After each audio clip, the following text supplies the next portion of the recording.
என்னுடைய காத்திருத்தல் ஏமாற்றத்துல முடியுமா? நான் ஒரு நன்மையை இதுவரை காணவில்லையே. ஆரோக்கியத்துக்கு காத்திருந்த ஆபத்து வருது, சமாதானத்துக்கு காத்திருந்தா ஒரு நன்மை இல்லை, நியாயத்துக்கு காத்திருந்தா எல்லாமே அநியாயமாய்தான் எனக்கு எதிராய் நடக்கிறது. என்னுடைய காத்திருத்தல் ஏமாற்றம் ஆகுமா அல்லது இனி மாற்றம் உண்டாகுமா?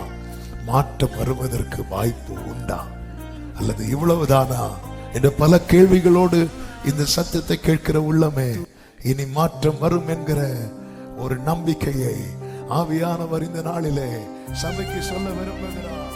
அவர் இருக்கிறதை எடுத்து தருவார், இல்லாததை உருவாக்கி தருவார். ஆமென் சொல்லுங்க பார்க்கலாம். ஆனால் பல நேரத்துல நாட்கள் போக போக சூழ்நிலைகள் மாற மாற நம்முடைய காத்திருத்தல் மேல நமக்கு ஒரு பெரிய கேள்வியே வருகிறது. காத்திருத்தல் ஏமாற்றமாகுமா?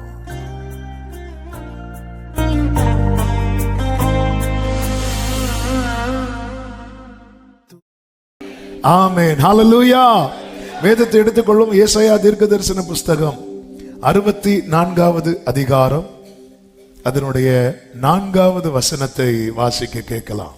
தேவனே உமக்கு காத்திருக்கிறவர்களுக்கு, தேவனே உமக்கு காத்திருக்கிறவர்களுக்கு நீர் செய்பவைகளை நீரே அல்லாமல் உலக தோற்றம் முதற்கொண்டு ஒருவரும் கேட்டதும் இல்லை, செவியால் உணர்ந்ததும் இல்லை, அவைகளை கண்டதும் இல்லை. ஹல்லேலூயா. காத்திருக்கிறவர்களுக்கு கர்த்தர் ஏதோ ஒன்றை செய்து கொண்டுதான் இருக்கிறார். நம்புறவங்க ஆமென் சொல்லுங்க. கொஞ்சம் ஸ்பீடா போறேன், சொல்ல வேண்டிய பாயிண்ட் மட்டும் கொஞ்சம் அழுத்தி சொல்லி மற்ற காரியங்களை நான் சொல்லிவிடும்படி விரும்புகிறேன். இந்த செய்தியை நன்றாய் கவனமாய் கேளுங்கள். வேதத்திலே காத்திருந்த அநேகரை சொல்ல முடியும். இன்னும் சொல்ல வேண்டுமானால் யார் யாருக்கெல்லாம் வாக்குத்தத்தம் என்று ஒன்று உரைக்கப்பட்டதோ அவங்க எல்லாருமே காத்திருந்துதான் பெற்றுக்கொண்டார்கள். காத்திருந்துதான் பெற்றுக்கொண்டார்கள். காத்திருந்துதான் பெற்றுக்கொள்ள முடியும். உம்மை நோக்கி காத்திருக்கும் நீர் கொடுக்க அவைகள் வாங்கிக் கொள்ளும். வாக்குத்தத்தம்னு ஒண்ணு வந்துட்டா காத்திருக்க ரெடி ஆயிருங்க. ஆமென். காத்திரு இத நீங்க பைபிள்ல சொல்லி ஒட்டன அப்படி யாருமே கிடையாது. அகஸ்வேருக்கு துணையாய் நியமிக்கப்பட்ட எஸ்தரை கூட அந்த புறத்துல தான் காத்திருக்க வைக்கிறாங்க. அப்ப எஸ்தர் அனுப்பும் போது எஸ்தர் என்ன சொல்லுவாங்க தெரியுமா? கூப்பிடாம போக கூடாது. கூப்பிடாம போனா லைஃபுக்கு உத்தரவாதம் கிடையாது. விரும்பி தெரிந்தெடுத்தவள் வெயிட்டிங் பீரியட்ல இருக்கிறான். சீயோனை போனவரை கேட்டோமே, விரும்பி தெரிந்தெடுத்து காத்திருக்க வைக்கிறார். காத்திருக்கும் போது கர்த்தர் பேரில் நாம் வைத்திருக்கிற நம்பிக்கை என்பது ரொம்ப முக்கியமானது. தேவன் ஒருத்தங்களை காத்திருக்க வைக்கிறாங்கன்னா அவங்க வாழ்க்கையில் நிச்சயமா இந்த வார்த்தை நிறைவேறும் என்பதில் எந்த சந்தேகமும் கிடையாது. நன்றாய் தெரிந்த ஒரு வசனம் ரோமர் 4வது அதிகாரம் 17வது வசனத்தில் இப்படி சொல்லப்பட்டிருக்கிறது. அநேக ஜாதிகளுக்கு உன்னை தகப்பனாக ஏற்படுத்தினேன் என்று எழுதியிருக்கிறபடி, நல்ல கவனிங்க, என்று எழுதியிருக்கிறபடி அவன் தேவனுக்கு முன்பாக நம் எல்லாருக்கும் தகப்பனானா என்று எழுதியிருக்கிறபடி அவனானான். ஆண்டவர் ஆபிரகாமுக்கு எழுதி கொடுக்கல, ஆபிரகாமுக்கு உரைக்கப்பட்டதை மோசே பின்னாடி எழுதுறார். எழுதினதுதான் உரைக்கப்பட்டது, உரைக்கப்பட்டதுதான் எழுதப்பட்டிருக்கிறது. வேதத்தில் எழுதப்பட்டது தேவனால் உரைக்கப்பட்டது. அநேக ஜாதிகளுக்கு உன்னை தகப்பனாக ஏற்படுத்துவேன் என்றல்ல, ஏற்படுத்தினேன்னா ஆண்டவர் ஒண்ணு சொல்லிட்டார்னா அது நடந்துட்டுன்னு அர்த்தம். சத்தம் ஆமென் சொல்லுங்க பார்க்கலாம். ஆண்டவர் ஒண்ணு சொல்லிட்டார்னா அது நடக்குமா என்றல்ல, நடந்துட்டு. கர்த்தர் வாக்கு தந்திருக்கிறாரா? நடந்துட்டு. நடக்கும் என்றல்ல, நடந்துட்டு. இதுதான் விசுவாசம். ஆனால் அதற்காக தேவன் நேரத்தை குறித்திருக்கிறார். இந்த நாட்களிலே நம்மில் தேவன் விசுவாசத்தை உருவாக்கி வர்த்திக்க பண்ணி பெருக பண்ணி அதிலே வல்லவர்களாக்க விரும்புகிறார். இந்த ஆபிரகாமுடைய விசுவாசம் என்ன? அந்த வசனத்தை மறுபடியும் வாசியுங்கள். அநேக ஜாதிகளுக்கு உன்னை தகப்பனாக ஏற்படுத்தினேன் என்று எழுதியிருக்கிறபடி அவன் தான் விசுவாசித்தவருமாய் மரித்தோரை உயிர்ப்பித்து இல்லாதவைகளை இருக்கிறவைகளைப் போல் அழைக்கிறவருமாயிருக்கிற தேவனுக்கு முன்பாக நம்ம எல்லாருக்கும் தகப்பனார். ஆண்டவரை நம்ம எப்படி நம்பணும் தெரியுமா? அவர் மரித்தோரை உயிர்ப்பித்து இல்லாதவைகளை, இது ரெண்டுமே இந்த நிலையில ஒரு விசுவாசம் வேணும். 99வது வயதுல தான் கர்த்தர் சொல்ற, உன்னை அநேக ஜாதிகளுக்கு இனி நீ ஆபிராம் எனப்படாமல், அப்படி சொல்லும் போது ஆபிரகாமுடைய சரீரம் எப்படி இருக்கு? செத்து இருக்கு. சாராளுடைய கற்பம் எப்படி இருக்கு? செத்து இருக்கு. கர்த்தர் யார்? மரித்தோரை உயிர்ப்பிக்கிறவர். கர்த்தர் யார்? ஆமென். அதன் அர்த்தம் என்ன? உங்க வாழ்க்கையில வாக்குத்தத்தம் உண்டானால் எந்த சாவுக்கேதுவானதையும் அதை உயிர்ப்பிக்க கர்த்தர் வல்லவராயிருக்கிறார். ஹல்லேலூயா. அடுத்து இல்லாதவைகளை இருக்கிறதை போல அழைக்கிறவர். அப்படியே இருக்கிறது. ஏதோ சாராள் ஏற்கனவே 10 பிள்ளைகளை பெற்றது போல. ஆமென். அப்படிதான் இருக்கும். ஒண்ணும் கிடையாது, இதுவரை கிடையாது. அதனாலதான் பாருங்க, ராகேலுக்கு யோசேப்பு பிறந்ததும் அதுவரை இல்லவே இல்லை. யோசேப்பு பிறந்ததும் இன்னும் தருவார். ஆமென். ஹல்லேலூயா. சிலர் கிடைச்சதுக்கு ஸ்தோத்திரம் சொல்றாம இன்னும் ஒரு குமாரனை தருவார். கர்த்தருக்கு மகிமை உண்டாவதாக. இல்லாதவைகளை இருக்கிறவைகளை போல, அப்படி ஏதோ அங்க இருந்தது போல, ஈசாக்கு இவங்களுக்குன்னே கூடவே இருந்தது போல இல்ல. ஆனால் இல்லாத என் தேவன் யார் தெரியுமா? சிருஷ்டிகர். அதான் அடிக்கடி சொல்லுகிற வார்த்தை. இந்த பீடத்திலிருந்து பல முறை பேசப்பட்ட வார்த்தைகளில் ஒரு வார்த்தை என்ன தெரியுமா? அவர் இருக்கிறதை எடுத்து தருவார், இல்லாததை உருவாக்கி தருவார். ஆமென் சொல்லுங்க பார்க்கலாம். ஆனால் பல நேரத்தில் நாட்கள் போக போக சூழ்நிலைகள் மாற மாற நம்முடைய காத்திருத்தல் மேல நமக்கு ஒரு பெரிய கேள்வியே வருகிறது. காத்திருத்தல் ஏமாற்றமாகுமா? எழுதி இருக்கிறபடியே ஆபிரகாம் எப்படி தகப்பன் ஆனானோ அப்படியே உன்னை குறித்து உரைக்கப்பட்டது, உன்னை குறித்து எழுதி இருக்கிறது, அப்படியே நிறைவேறும். ஆனால் பல நேரத்தில் பாருங்க, நம்முடைய காத்திருத்தல் எப்படி மாறுகிறது என்றால், ஏசாயா 59 அதனுடைய 9வது வசனத்திலே சொல்லப்பட்டிருக்கிறது, வெளிச்சத்துக்கு காத்திருந்தோம், இதோ இருள், பிரகாசத்துக்கு காத்திருந்தோம், ஆனாலும் அந்தகாரத்திலே நடக்கிறோம். 11வது வசனத்துல நியாயத்துக்கு காத்திருந்தோம், அதை காணோம், ரட்சிப்புக்கு காத்திருந்தோம், அது எங்களுக்கு தூரமாயிற்று. அதனால நாங்க எப்படி இருக்கிறோம்னா, கரடிகளை போல உருமி புறாக்களை போல கூவி கொண்டிருக்கிறோம்.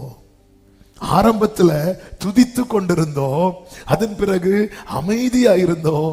ஆனா இப்போ காத்திருக்கிறோம், காண மாட்டேங்கிறோம், காத்திருக்கிறோம், காண மாட்டேங்கிறோம். அதனால எனக்குள்ளே ஒரு உருமல் இருக்கிறது.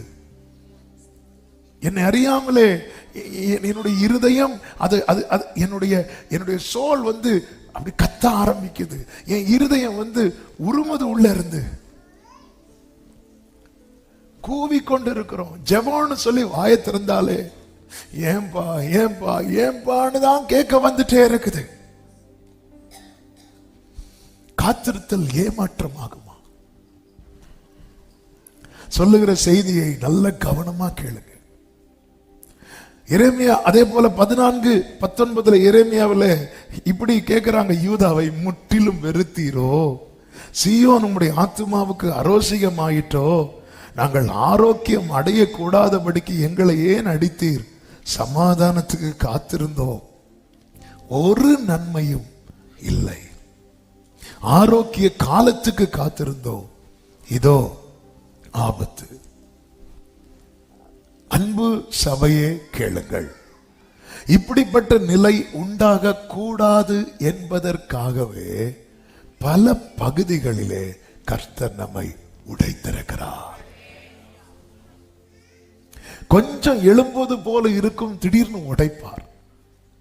ஏனென்றால் நாம் ஒரு நன்மைக்காக அழைக்கப்பட்டவர்கள் அல்ல, நித்திய நன்மைக்காக அழைக்கப்பட்டவர்கள்.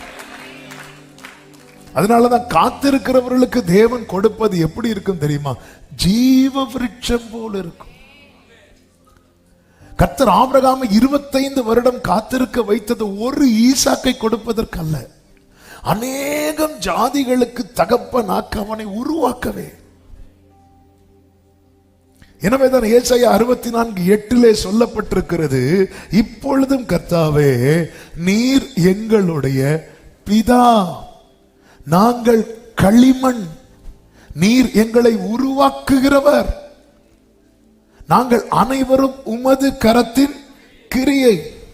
கரண்ட் சிச்சுவேஷன் எப்படி இருக்கிறது? இப்போதைய சூழ்நிலை எப்படி இருக்கிறது? அதே 64:10-12 சொல்லப்பட்டிருக்கிறது, உமது பரிசுத்த பட்டணங்கள் வனாந்தரமாயின, சீயோன் வனாந்தரமாயிற்று, எருசலேம் பாழாய் கிடக்கிற. இதெல்லாம் தேவன் விரும்பி தெரிந்தெடுத்தது. 12 சொல்லப்பட்டிருக்கிறது, கர்த்தாவே இவைகள் இப்படி இருந்தும் அடக்கி கொண்டிருப்பீரோ, மௌனமா இருந்து அதிகமாய் எங்களை சிறுமைப்படுத்துவீரோ. ஒரு தேவ பிள்ளை எதுல உடையிறோம் பாருங்க, நீங்க இன்னும் சும்மாவே இருக்கிறீங்களா ஆண்டவரே அப்படின்னு கேட்கறது போல இருக்கிறது.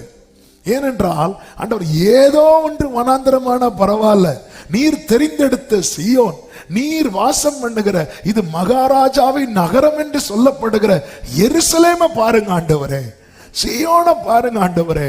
ஊரில் ஒருவனும் வம்சத்தில் 2 பேருமாய் தெரிந்தெடுத்தேன்னு சொன்னீங்களே, தெரிந்தெடுத்த எங்களை பாருங்க, தெரிந்தெடுக்காத மற்றவர்களை பாருங்கள் ஆண்டவரே. நீங்க இப்படி இருந்தும் அடக்கி கொண்டிருப்பீரோ. என்னுடைய காத்திருத்தல் ஏமாற்றத்தில் முடியுமா? நான் ஒரு நன்மையை இதுவரை காணவில்லையே. ஆரோக்கியத்துக்கு காத்திருந்த ஆபத்து வருது, சமாதானத்துக்கு காத்திருந்தா ஒரு நன்மை இல்லை, நியாயத்துக்கு காத்திருந்தா எல்லாமே அநியாயமாய்தான் எனக்கு எதிராய் நடக்கிறது.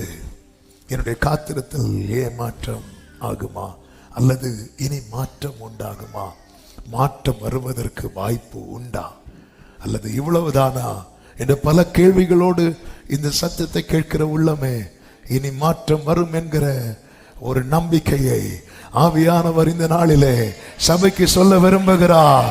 அந்த நம்பிக்கை தான் 5வது வசனத்தின் பிற்பகுதியிலே சொல்லப்பட்டிருக்கிறது. இன்னமும் தப்பி இருக்கிறோம், இன்னமும் தப்பி இருக்கிறோம். இந்த சீயோன் வனாந்தரமானது உண்மைதான், இந்த எருசலேம் பாழானது உண்மைதான், ஆனால் இன்னமும் தப்பி இருக்கிறோம், இன்னமும். ஆமென்.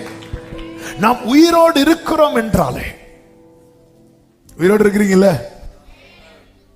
ஆமென், ஹல்லேலூயா. நாம் உயிரோடு இருக்கிறோம் என்றாலே புரிந்து கொள்ள வேண்டிய 3 காரியங்கள் உண்டு. நாம் உயிரோடு இருக்கிறோம் என்றாலே நாம் புரிந்து கொள்ள வேண்டிய 3 காரியங்கள் உண்டு. ஒன்று, ஏன் உயிரோடு இருக்கிறோம் தெரியுமா? ஒன்று, தேவன் பராமரிக்கிறதுனால. யோபு சொல்லுகிறார், யோபு 10வது அதிகாரம் 12வது வசனத்துல, எனக்கு ஜீவனை தந்ததும் அல்லாமல் தயவையும் எனக்கு பாராட்டினீர், உம்முடைய பராமரிப்பு என் ஆவியை காப்பாற்றினது. ஒவ்வொரு நாளும் காலையில கண் விழிக்கும் போது உயிரோடு இருக்கிறோம் அப்படின்னாலே நீங்க என்ன முதல்ல மனசுல கொண்டு வரணும் தெரியுமா?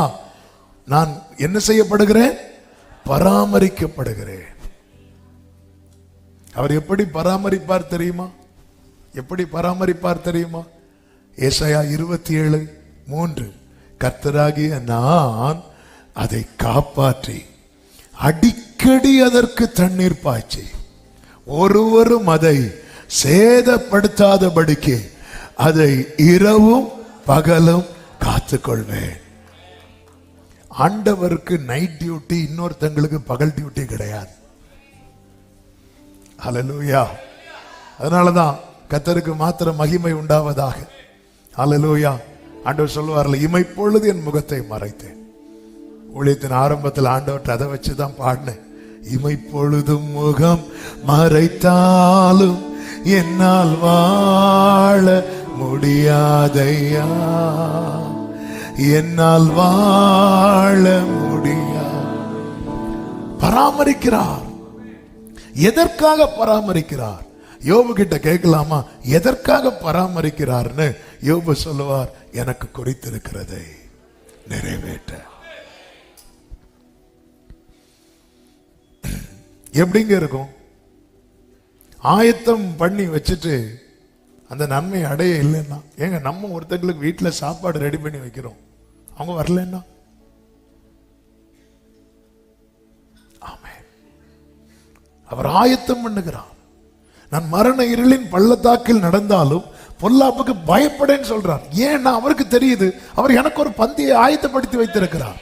அப்படி இருக்கும்போது இந்த மரண இருளின் பள்ளத்தாக்கில் என் வாழ்க்கை முடிவடைய கர்த்தர் விட மாட்டார்.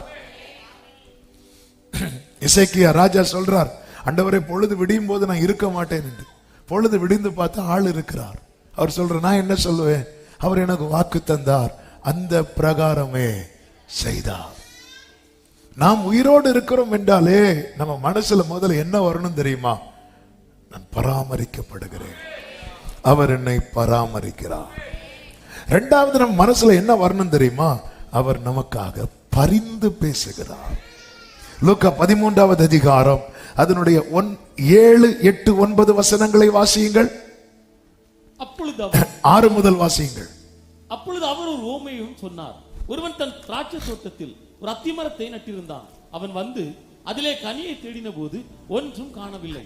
அப்பொழுது அவன் தோட்டக்காரனை நோக்கி, இதோ 3 வருஷமாய் இந்த அத்திமரத்திலே கனியை தேடி வருகிறேன். 3 வருஷமாய் அத்திமரத்திலே கனியை தேடி வருகிறேன், ஒன்றையும் காணவில்லை. இதை வெட்டி போடு, இதை வெட்டி போடு, நிலத்தை ஏன் கெடுக்கிறது, இதை நிலத்தை ஏன் கெடுக்கிறது என்றான். அதற்கு அவன், ஐயா, இது இந்த வருஷமும் இருக்கட்டும், இது இந்த வருஷமும் இருக்கட்டும், நான் இதை சுற்றிலும் கொத்தி எரு போடுவேன். கனி கொடுத்தால் சரி, கொடாவிட்டால் இனிமேல் இதை வெட்டி போடலாம் என்று சொன்னான். அப்ப இங்கே இந்த மரம் வெட்டி போடப்பட வேண்டிய மரம் வெட்டி போடாமல் இருக்க காரணம் என்னவென்றால், ஒருவர் பரிந்து பேசுகிறார். நாதன் வலப்புறத்தில் நாதன் நீர் ஏழைக்காய் தாதன் வலப்புறத்தில்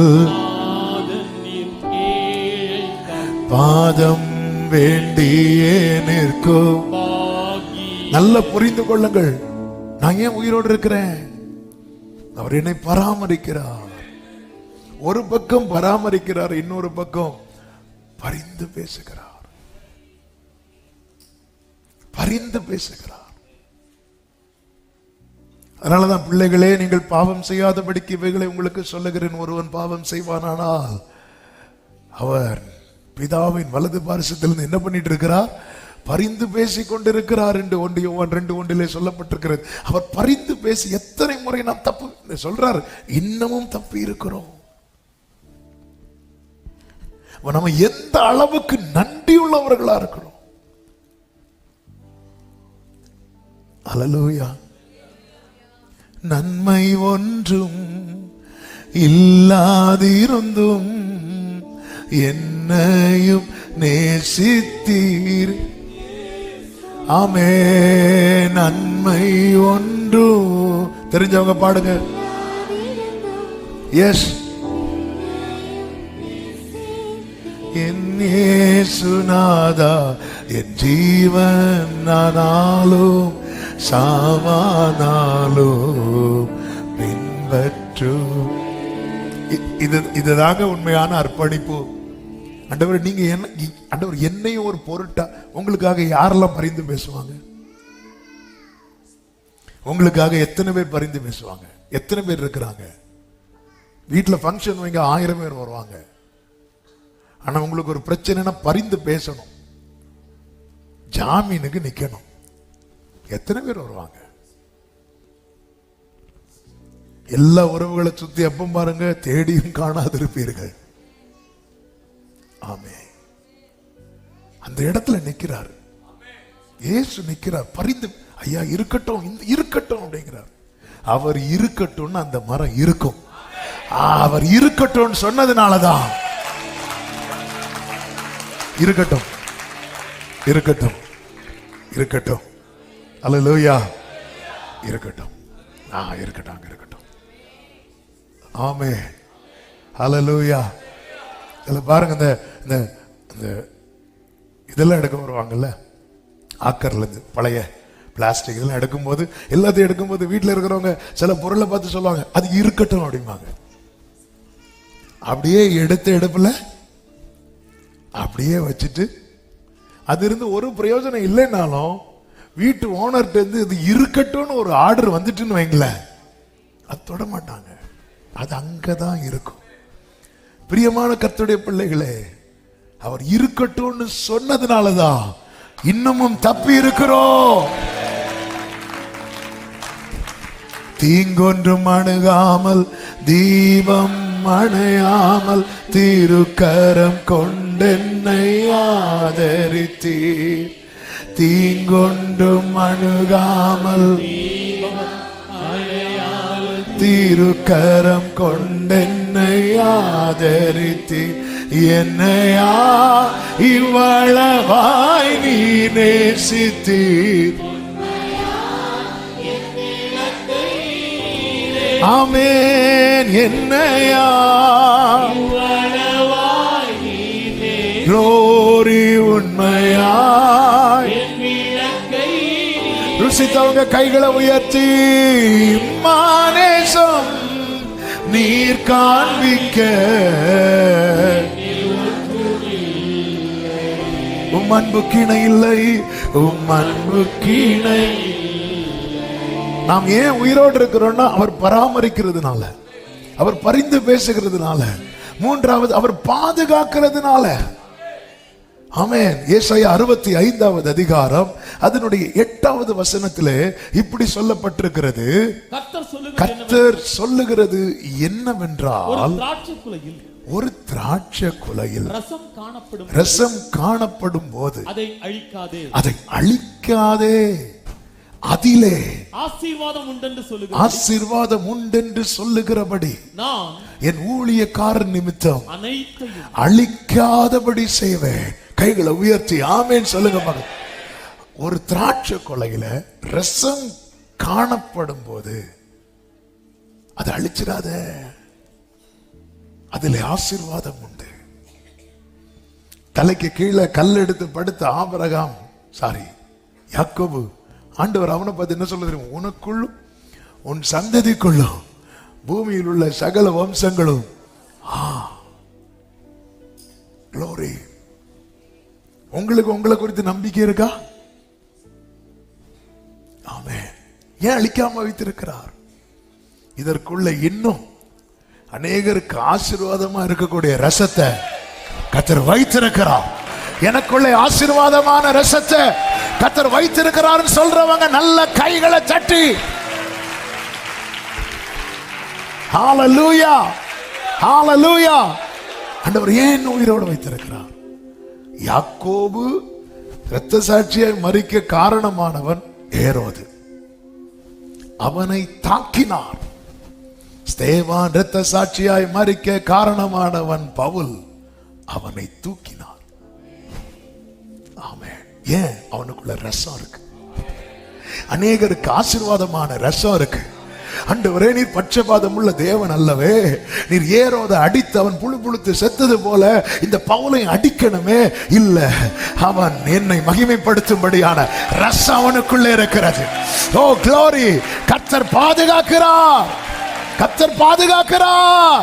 எத்தனை மரண கண்ணிகள் வந்தது, மரணத்துக்கும் எனக்கும் ஒரு அடி தூரம் மட்டும் இருந்தது, ஆனா கர்த்தர் என்னை காப்பாற்றினார் என்று சொல்றவங்க, உனக்குள்ளே ரசம் இருக்கிறது. ஹல்லேலூயா, ஹல்லேலூயா. நான்லாம் வாழ்ந்து என்ன பிரயோஜனம்? ஆமென், ஹல்லேலூயா, ஆமென். உனக்குள்ள ரசம் இருக்கு. மரியாள் வந்து இயேசு கிட்ட சொல்றாங்க, திராட்சை ரசம் இல்லைன்னு. ஆமென். உடனே இயேசு, சரி நான் போயிட்டு வரேன். போனாரா? போகல. ஏன்னா அங்க ரசம் இருக்கு. ஆமென். எத்தனை பேர் என்னை விட்டு அவர் போகலன்னு சொல்றீங்க? ஆமென். மரியாள் சொன்னாங்க இல்லை என்று, இயேசு சொன்னார் வரவில்லை என்று. இயேசு இல்லைன்னு சொல்ல மாட்டார், வரவில்லை என்றார். மரியாள் சொன்னாங்க இல்லை, இயேசு சொன்னார் வரவில்லை. வரவில்லைன்னு அர்த்தம் என்ன? வந்துட்டு இருக்குன்னு அர்த்தம். glory. காக்கிறார், கர்த்தர் என்னை காக்கிறார். ஆமென். சத்தியத்தை கேளுங்கள். இல்லை என்கிற நிலை வரும் தெரியுமா? அதுக்கப்புறம் தான் பிந்தின ரசமே வெளியே வர போகுது. ஆமென், ஹல்லேலூயா. வனாந்திரமே வாழ்க்கையானாலும் கர்த்தர் பக்கம் உண்டு. முந்தின ரசம், எல்லாரும் சொல்லுங்க, முந்தின ரசம் இல்லை, பிந்தின ரசம் சுவை இல்லை. இல்லையா? ஓகே மம்மி, நான் போயிட்டு வரேன். நான் வேற 12 பேரை கூட்டிட்டு வந்துட்டேன், சொந்தக்காரன் கல்யாணம்னு சொல்லிட்டு. இந்த பேதுருவெல்லாம் அப்படியே பாக்குறாங்க. ஆமே, எல்லாத்தையும் விட்டுட்டு வந்தோமே, இப்போ புலம்ப ஆரம்பிப்பான். அதுக்குள்ள நான் அடுத்த வண்டி ஏறி போயிடுறேன். அப்படி போகல, வரவில்லை. உலகம் எப்பவுமே இல்லைன்னு தான் சொல்லும். அப்பா சொல்லுவார் வரவில்லை. ஆமே, என் வேலை இன்னும் வரவில்லை. அப்போ ரசம் இருக்கு. இந்த வார்த்தையை மெடிடேட் பண்ணும்போது நீ காலையில ஆண்டவர் பேசுறார், உன்னை நான் என்னைக்காவது இல்லைன்னு சொல்லி இருக்கிறேன் அப்படின்னு. வரவில்லைன்னு தானே சொன்னேன். நீ இல்லைன்னு சொல்லது போல ஃபீல் பண்ணிட்டு இருக்கிற. ஆமென். சபையே இல்லைன்னு சொல்லி இருக்கிறாரா? வரவில்லைன்னு தானே சொல்றாரு. ஆமென். அவர் அங்கேயே நிற்கிறார். அந்த இடம் எப்படி மாறணும் தெரியுமா? அவர் உங்களுக்கு என்ன சொல்லுகிறாரோ அதன்படி செய்யுங்கள். அப்படி மாறணும் அந்த இடம். இதுக்காக தான் வெயிட்டிங். இந்த வீட்டில் இனி ஒரு சத்தம் டாமினேட் பண்ணக்கூடாது. மரியாள் ஸ்பேஸ் கொடுக்கறாங்க ஜீசஸுக்கு. எல்லாரும் ஜீசஸுக்கு ஸ்பேஸ் கொடுக்கறாங்க. இனி இந்த வீட்டில் அடுத்து என்ன நடக்கணும், எது உள்ள வரணும் தீர்மானிக்கிறது கர்த்தர். ஆண்டவரே என்கிட்ட இல்லப்பா, இல்லப்பா, இல்லப்பா. அவன் சொல்லும் உலகம், அவன்கிட்ட ஒண்ணும் கிடையாது. ஏய், ஃபங்க்ஷனுக்கு இவங்களை கூப்பிடலையா? அவங்கள கூப்பிட்டு எதுக்கு? தேவையில்லாம ஒரு சாப்பாடு தான் வேஸ்ட் ஆகும். அவங்க ஒண்ணும் கிடையாது. இல்லை என்று உலகம் சொல்லும் போது, ஆண்டவரே எல்லாரும் இல்லைன்னு கையை காட்டிட்டாங்க, மரியாளும் இல்லைன்னு கையை காட்டிட்டாங்க. ஆண்டவர் சொல்லுவார், நான் இல்லைன்னு சொல்ல மாட்டேன், வரவில்லைன்னு தான் சொல்லுவேன். அதன் அர்த்தம் அது வந்து கொண்டு இருக்கிறது. வேதம் என்ன சொல்லுகிறது தெரியுமா? அதனுடைய யோவான் 2வது அதிகாரம் அதனுடைய 9வது வசனத்தை வாசிங்க. அந்த திராட்சரசம் எங்கே இருந்து வந்ததென்று தண்ணீரை மொண்ட வேலைக்காரருக்கு தெரிந்ததே அன்றி பந்தி விசாரிப்புக்காரனுக்கு தெரியாததினால் அவன் அது எங்கே. இதனாலதான் ரச விஷயத்துல கூட பாருங்க, அவர் செய்கிறத ஒரு கண்ணும் காணவில்லை, ஒரு காதும் கேட்கவில்லை, ஒருவரும் உணரல. இந்த தண்ணீரை எடுத்து கொடுன்னு சொல்றார். அவங்க தண்ணீர் எடுத்து கொடுக்கும் போது பாதி வழியில ரசம் ஆச்சா இல்ல, யாருக்கும் தெரியாது. இப்படி நடக்கும். திரும்பி பார்க்கறதுக்குள்ள என்னடா இது, தண்ணியை தானே கொண்டு கொடுத்தோம். திரும்பி பார்த்தா இதுதான் கர்த்தருடைய செயல். நீங்க வேலை வராம அவரை எவ்வளவு உலுக்குனாலும் அப்படிதான் இருப்பார். வேலை வந்துட்டுன்னா நீங்க அப்படி கூப்பிடுறதுக்கு முன்னாடி, அதனால வேண்டிக் கொள்வதற்கு முன்னமே கட்டளை வெளிப்பட்டது. ஆமென். பராமரிக்கிறார், பரிந்து பேசுகிறார், பாதுகாக்கிறார். இவ்வளவு செய்கிறார்னா நிச்சயம் நம்மை காத்திருக்கிற காரியத்தை அடையும்படி செய்வார். சத்தம் ஆமென் சொல்லுங்க பார்க்கலாம். காத்திருக்கிற தேவ பிள்ளைகளுக்கு பாத்தீங்களா, ஒரு கல்யாண வீட்டுல ஒரு தண்ணீர் ரசமா மாறுறதுக்கு அந்த வீட்டுல அவருடைய சத்தம் மாத்திரமே உயர்ந்திருக்க வேண்டியதா இருந்தது. அதுபோலதான் காத்திருக்கிறவர்களிடத்துல தேவன் எதிர்பார்க்கிற அநேக காரியங்கள் உண்டு. அதுல ஒரு 4 காரியத்தை வேகமாய் சொல்லி நான் ஜெபிக்க விரும்புகிறேன். நல்ல கவனமாய் கேளுங்கள். நம்முடைய காத்திருத்தல் ஏமாற்றமாயிடக்கூடாது. நன்மைக்கு காத்திருந்தோம், தீமை நியாயத்துக்கு காத்திருந்தோம், நீதிக்கு காத்திருந்தோம், அநியாயம் நடக்குது. சமாதானத்துக்கு காத்திருந்தோம், ஆரோக்கியத்துக்கு காத்திருந்தோம், ஆபத்து. இப்படி ஒரு புலம்பலாயிடக்கூடாது, புலம்பலாயிடக்கூடாது. ஆமென். நான் காத்திருந்த காரியத்தை கர்த்தர் எனக்கு கைகூடி வர பண்ணினார் என்று சொல்லி பாடும்படியாய் நம்முடைய வாழ்க்கை இருக்க வேண்டும். இப்ப தேவன் நம்மிடத்துல விசேஷமாய் காத்திருக்கிறவர்களிடத்துல எதிர்பார்க்கிற ஒரு 4 காரியத்தை நான் வேகமாய் சொல்லி ஜெபிக்கிறேன். 1, தேவன் உண்மையை எதிர்பார்க்கிறார். உண்மை என்ற வார்த்தைக்கு பல அர்த்தங்கள் இருந்தாலும் ஆபிரகாம் இடத்திலே கர்த்தர் சொல்லுகிற காரியத்தை நமக்கு பார்க்க முடியும். ஆதியாகமம் 17:1 சொல்லப்பட்டிருக்கிறது, ஆபிரகாமுக்கு 99. ஏன் அந்த வயது அங்க சொல்லப்பட்டிருக்கிறது என்று அதுல பல காரணங்கள் இருக்கிறது. ஒரு காரணம் என்னவென்றால், ஆபிரகாமை இனி உன்னால் எதுவுமே செய்ய முடியாது, ஆனால் நான் சர்வ வல்லவர், என்னால் எல்லாமே செய்ய முடியும். இன்னொரு காரணம் இருக்கிறது, ஆபிரகாம் காத்திருந்து காத்திருந்து காத்திருந்து வயசாயிட்டு. ஆமென். காத்திருந்து காத்திருந்து காத்திருந்து. ஆமென். 86வது வயசுல என்ன தருவீர் என்று கேட்டான். 99வது வயசுல எதுவுமே தாங்கன்னே கேட்கல, வேண்டாம் தான் சொல்றார். வாக்குத்தத்தம் கொடுக்கும்போது சிரிக்கிறார். அதன் அர்த்தமே வேண்டாம், நீங்களே அதை வச்சிருங்க. ஹல்லேலூயா. சில பிள்ளைங்க பாருங்க, கேட்கும், கேட்டு கொடுக்கலன்னா அடம் பிடிச்சு கொடுக்கல, சரி என்ன வச்சுக்கோன்னா வேண்டாம். அப்படிதான் ஆபிரகாம் வேண்டாம், சிரிக்கிறார். இருக்கிறபடி பார்க்கிற இஸ்மவேல் நிற்கிறான்.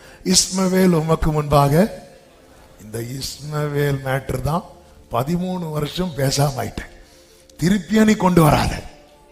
ஆமென். ஆண்டவர் இங்கே சொல்லுகிறார், நீ எனக்கு முன்பாக நடந்து கொண்டு உத்தமனாயிரு. உண்மை என்கிற காரியம் இங்கே கர்த்தர் என்ன விரும்புகிறார் தெரியுமா? காத்திருக்கிறவர்கள் அவர் பார்வையிலேயே இருக்கணும், அவர் பார்வையிலேயே இருக்கணும். ஆண்டவர் 99 வயது ஆபிரகாம், 75 வயது ஆபிரகாம் சொன்னார், அதை விட்டுட்டு வாங்குறார்.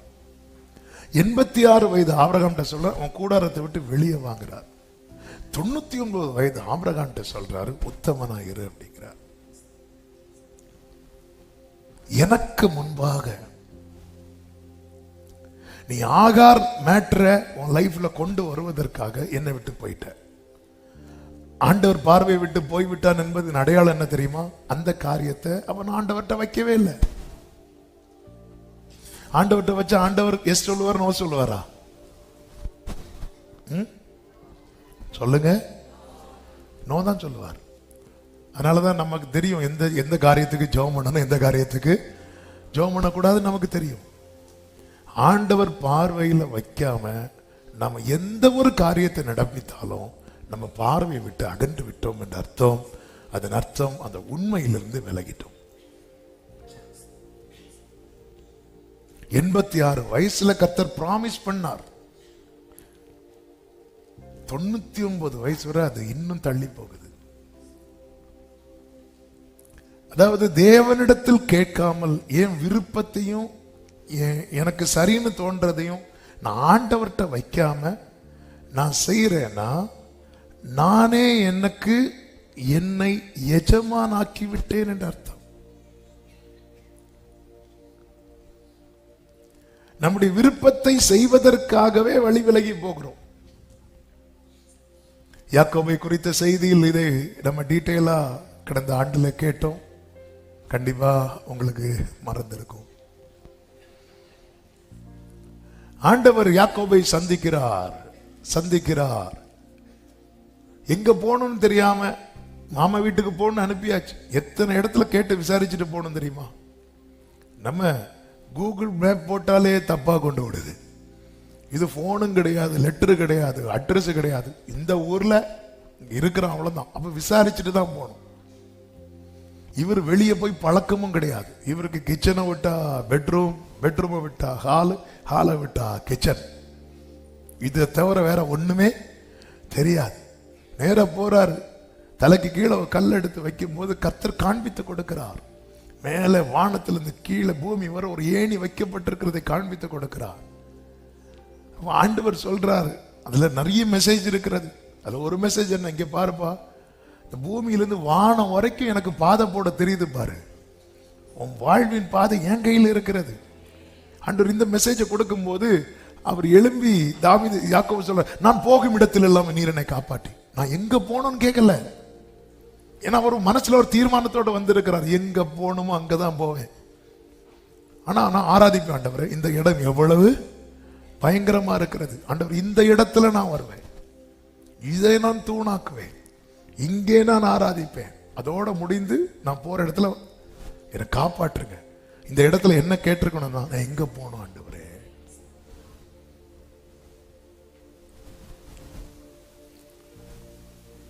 அவன் ஒரு காரியத்தை மனதில் வைத்து புறப்படும் போது கர்த்தர் சந்திக்கிறார். கர்த்தர் சந்தித்ததும் எல்லாமே பவுல பாருங்க, சபையை துன்புறுத்துறதுக்காக நிருபத்தை வாங்கிட்டு புறப்படும் போது கர்த்தர் அவனை சந்திக்கிறார். சந்திக்கும் போது, ஆண்டவரே நான் வரேன், ஒரு சின்ன ஒர்க் இருக்கு முடிச்சுட்டு வரேன்னு சொன்னார். இல்ல, நான் என்ன செய்ய சித்தமாயிருக்கிறேன்.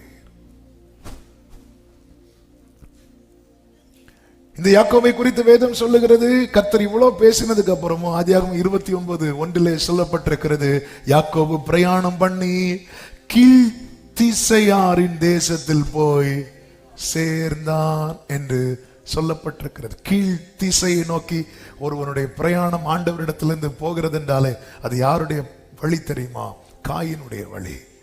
ஆமென். ஆதியாகமம் 4:16 அப்படியே காயின் கர்த்தருடைய சந்நிதியை விட்டு புறப்பட்டு ஏதேனுக்கு கிழக்கான தேசத்தில் குடியிருந்தான். இது அப்ப கிழக்க போனா தப்பா? அப்படி இல்லை, நான் ஆவிக்குரிய கண்ணோட்டத்தோடு சொல்லுகிறேன். அவனா ஒரு பாதையை தெரிந்தெடுத்து போறான் தெரியுமா? அவன் சமூகத்தை விட்டு போறான்னு அர்த்தம். சமூகத்தை விட்டு போய் திரும்பி சந்திக்கும் போது கர்த்தர் பேர் என்னன்னு கேட்பார். சமூகத்தில் இருக்கும் போது முற்பிதாக்கள் பேர வர சொல்லி ஆண்டவர் பிராமிஸ் பண்ணிட்டு இருப்பார். சமூகத்தை விட்டு போற அவன் பேர் என்ன தெரியாதது போலவே இருப்பார் ஆண்டவர். தெரியாதது போலவே இருப்பார் ஆண்டவர். ஹல்லேலூயா. இங்கே வந்து ஆராதித்து விட்டு வெளியே அவருடையவர்களை அல்லாமல் நாம் அவரை விட்டு விலகி போன ஆண்டவர் தெரியாதது போல இருப்பார். நீதிமொழிகள் நான் கூப்பிடும் போது எப்படி அவங்க கேட்காம இருந்தாங்களோ, அவங்க கூப்பிடும் போது நானும் கேட்காம இருப்பேன். காத்திருத்தல் ஏமாற்றமாக கூடாது என்றால் அவர் பார்வையில் இருக்கணும். அவர் பார்வையில் இருக்கு. அதுதான் தாவீது சொல்லுகிறான், கர்த்தரை எப்பொழுதும் எனக்கு முன்பாக வைத்திருக்கிறேன் எப்பவுமே. ஆமென்.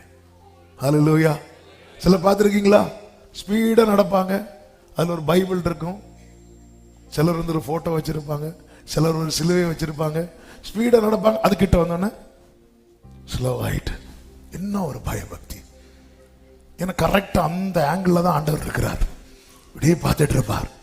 சிலர் அது கிட்ட வந்ததும் ஆமென். இங்க எத்தனை பேர் கும்பிட்டு போட்டு போவாங்க தெரியுமா?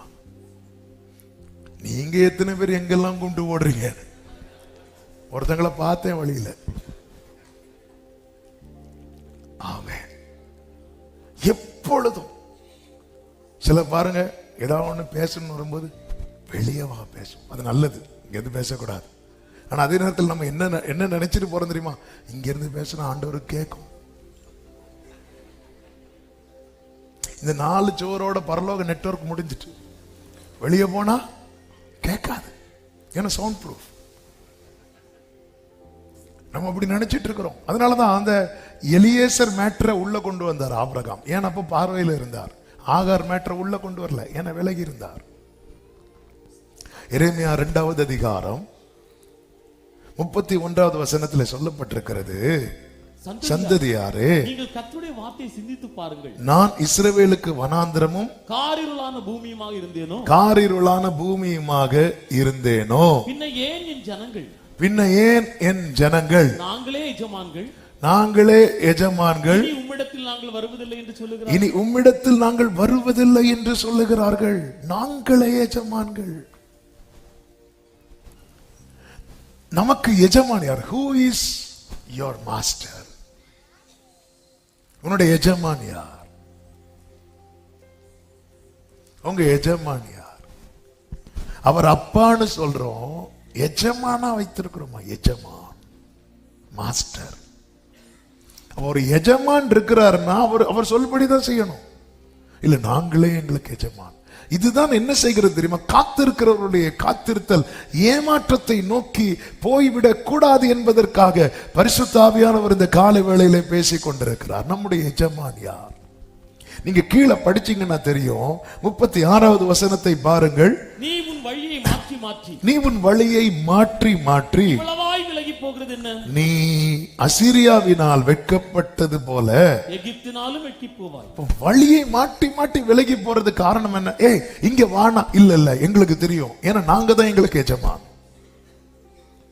நாங்க தான் எங்களுக்கு எஜமான். ஹல்லேலூயா. நம்முடைய எஜமான் யாரு? ஆமென். நமக்கு மேல இருந்து நம்மை நடத்துறது யார்? எஜமானனே என் இயேசு எண்ணமெல்லாம் உம் சித்தம் செய்வது. நம்முடைய எஜமான் யார்? நல்ல புரிந்து கொள்ளுங்க. அவர் எனக்கு எஜமானா இருந்தால் நான் ட்ராக்கை மாத்தி மாத்தி போக மாட்டேன். ட்ராக் மாறாம நடப்பேன். நான் ட்ராக்கை மாத்தி மாத்தி போயிட்டு இருக்கிறேன்னா எனக்கு யாரை எஜமானா வச்சிருக்கிறேன்? என்னையே. 2வது அதிகாரம் வரைக்கும் அந்த பழத்தை பார்க்கவே இல்லை. அந்த பழத்தை பார்க்க, இந்த பழத்தை புசிக்காத. Okay right. ஏன், எதுக்கு? ஒரு கொஸ்டின் கிடையாது. ஏன்னா அவர்களுக்கு எஜமானா இருந்தார். 3வது அதிகாரத்தில் சாத்தான், உனக்கு எதுக்குப்பா இன்னொரு எஜமான், உனக்கு எதுக்குப்பா இன்னொரு தேவன்? நீ ட்ராக்க மாத்து. மூத்த குமாரனுக்கு தகப்பனுக்கு கீழே இருக்கிறது வரைக்கும் ட்ராக் மாற முடியல.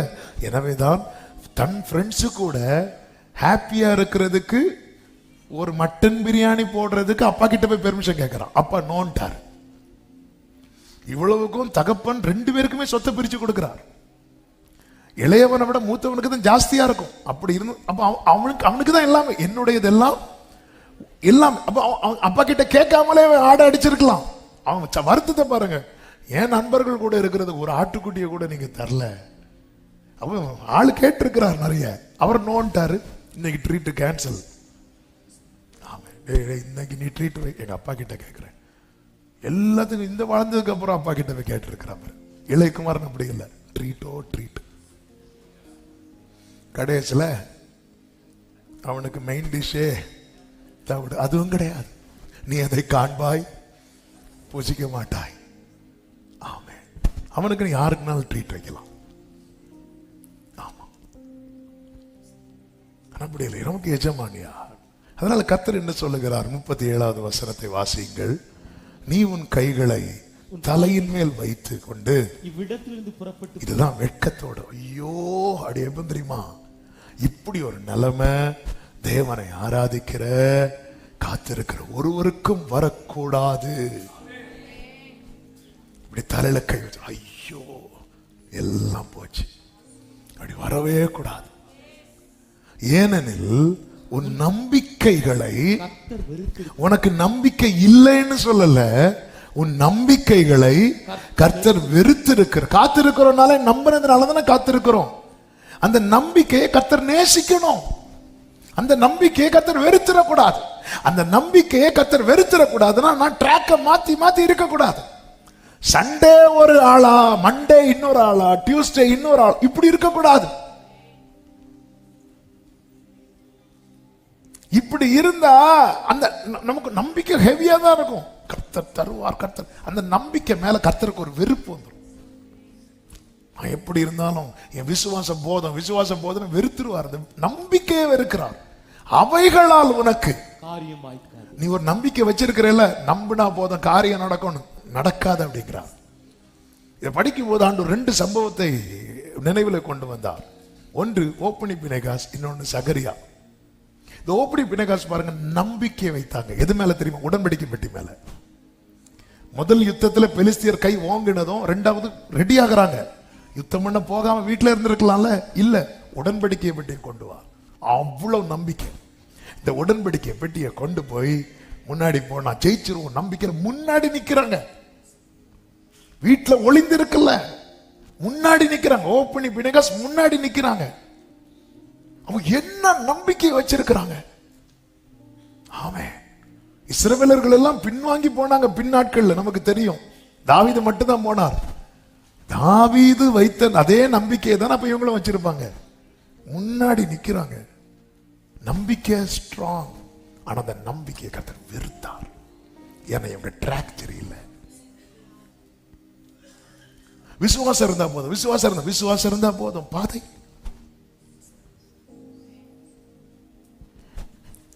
கிரியை இல்லாத விசுவாசம் செத்தது.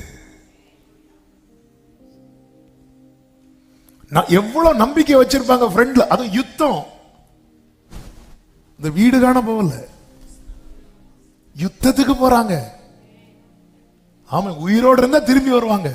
அதுவும் அதுல ஒருவனுடைய மனைவி கன்சீவா இருக்கிறான். அவன் அதை சாக்கா சொல்லி வீட்டுல இருந்திருக்கலாம். இல்ல, நான் வரேன். யுத்தத்துல ஃப்ரண்ட் லைன்ல நிக்கிறாங்கன்னா எவ்வளவு நம்பிக்கையை வைத்திருப்பாங்க. அந்த நம்பிக்கையை கர்த்தர் வெறுத்தார். ஏன்னா ட்ராக் சரியில்லை. இனி சகரியாவை பாருங்க. சகரியா, எலிசபெத். இந்த சகரியா பாதை சீரா இருந்தது, ஆனா நம்பிக்கையோ குறைவா இருந்துச்சு. கர்த்தர் சொல்றார், உன் வேண்டுதல் கேட்கப்பட்டது.